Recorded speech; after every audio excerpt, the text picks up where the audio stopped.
오늘 하루도 정말 수고하셨습니다. 여러분의 성실한 매일의 수고가 결코 헛되지 않을 것입니다. 이제 모든 부담과 피곤을 내려놓고 이 시간 하나님의 사랑과 은혜 속에서 진정한 평안을 회복하는 시간이 되시기를 바랍니다. 시냇가에 심은 나무처럼 창조주 하나님께 뿌리를 두는 삶, 어떠한 인생의 매서운 바람에도 의연하게 서고 넉넉히 이길 수 있는 그 아름다운 의인의 삶으로 여러분을 다시 한번 초청합니다.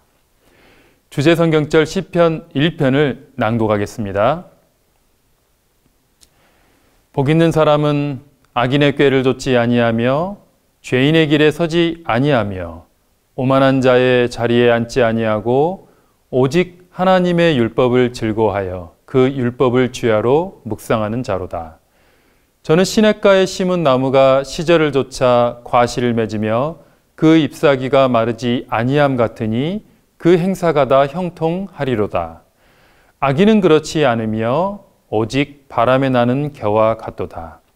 그러므로 악인이 심판을 견디지 못하며 죄인이 의인의 회중에 들지 못하리로다.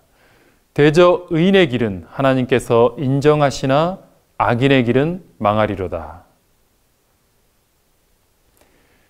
이제 이 약속을 여러 번 들으셔서 더 익숙해지시는 것처럼 이 말씀이 여러분의 삶의 뿌리가 되시길 간절히 바랍니다.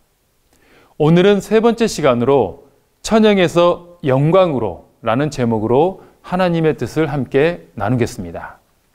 먼저 질문 세 가지를 드리겠습니다. 우리 모든 인간의 가치는 같을까요? 인간의 가치는 돈으로 매길 수 있을까요? 그리고 마지막으로 그러면 나의 가치는 무엇으로 결정될까요? 제가 세 가지 질문을 드렸지만 다 같은 하나의 질문이라고 할 수 있습니다. 그것은 인간의 진정한 가치는 어떤 것일까 하는 것이죠. 예전에 한 사이트에서 사람의 가격을 평가해 준다고 해서 재미로 제가 해봤습니다. 마음, 재능, 인덕, 운, 환경 이 5가지 항목에서 측정해서 총 저의 가격이 나왔는데 411억이 나왔습니다. 제 생각보다 금액을 크게 해줘서 기분이 좋았습니다. 물론 다른 사람들은 더 큰 금액이 나왔겠지만요.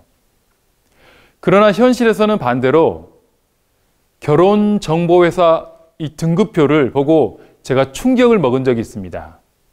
남자를 1등급에서 15등급으로 급을 매겼는데 제가 이 등급표를 볼 때에 제가 1, 2등급은 아니겠지만 한 4, 5등급부터는 내가 해당되겠지라고 기대하면서 봤는데 웬걸 쭉 내려가서 겨우 15등급에 해당하는 것입니다.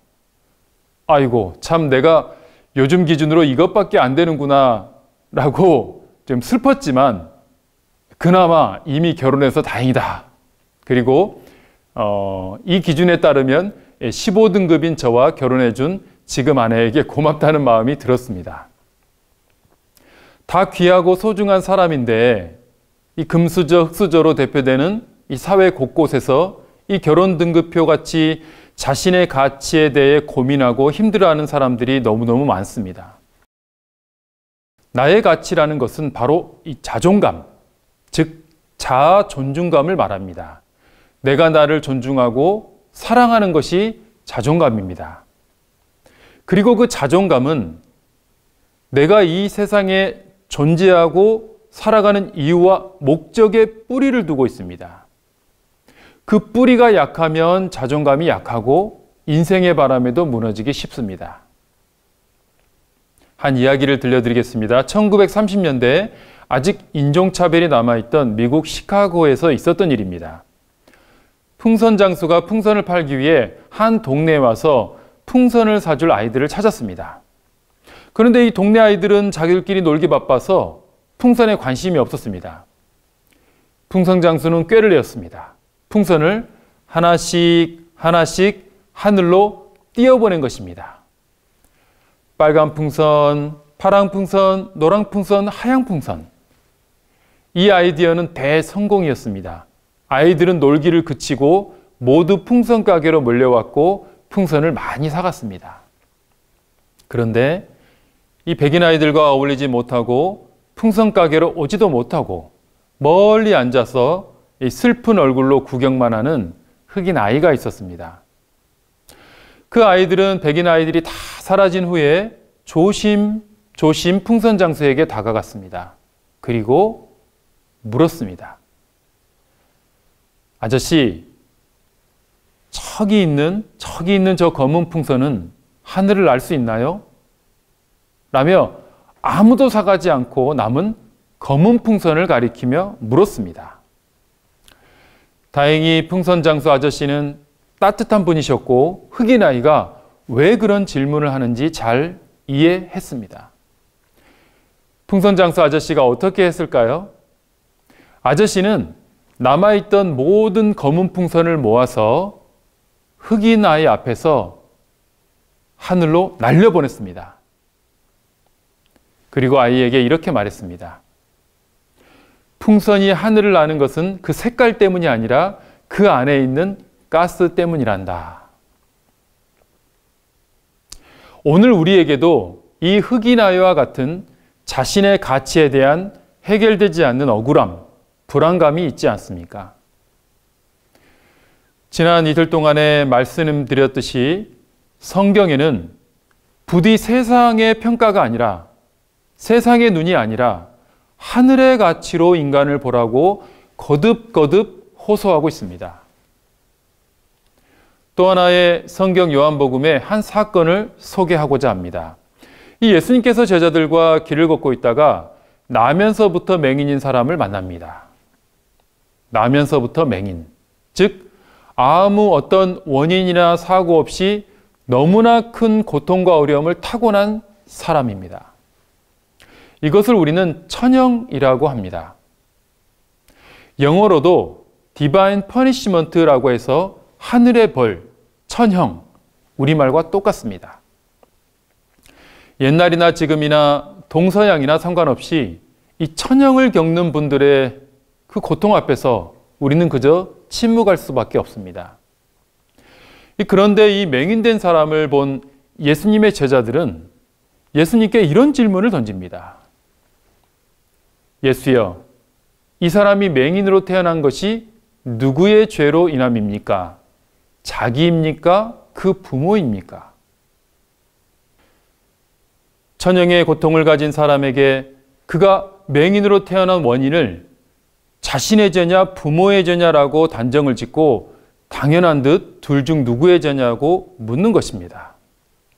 이런 제자들의 모습을 보면 다름 아닌 어떤 나쁜 상황과 사람에 대해 누구의 잘못, 누구의 탓, 누구의 책임 등등 일상생활에서 이 비슷한 표현들을 남발하는 우리들과 이 사회의 모습을 떠올리게 합니다.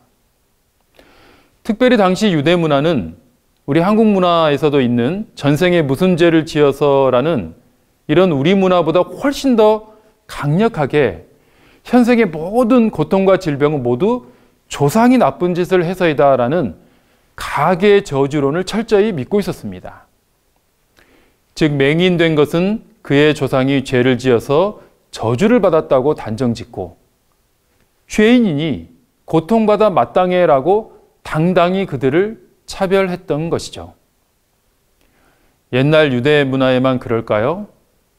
100년 전만 해도 여자로 태어나는 것도 천형이었고 또 흑인으로 태어나는 것도 천형이었습니다.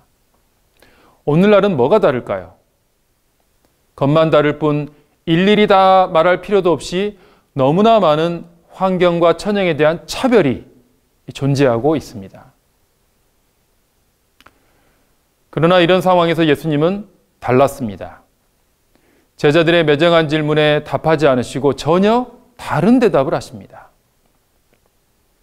예수께서 대답하시되 이 사람이나 그 부모가 죄를 범한 것이 아니라 그에게서 하나님의 하시는 일을 나타내고자 하심이니라.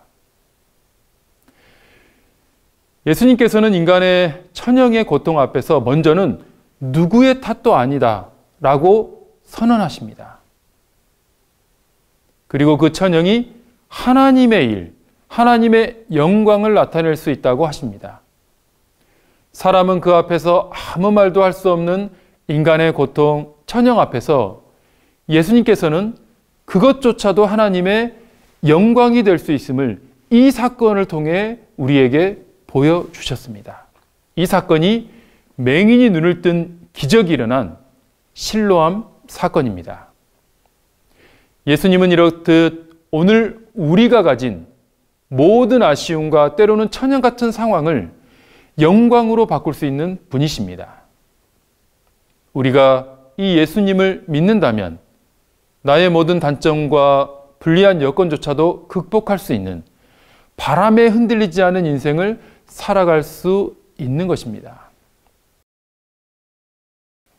제가 대학교 때 서울대학교의 소아암병동에서 연락이 와서 암에 걸린 여자아이의 수술 때문에 헌혈을 부탁한다고 해서 저랑 후배랑 2명이 자원해서 헌혈하러 가게 되었습니다.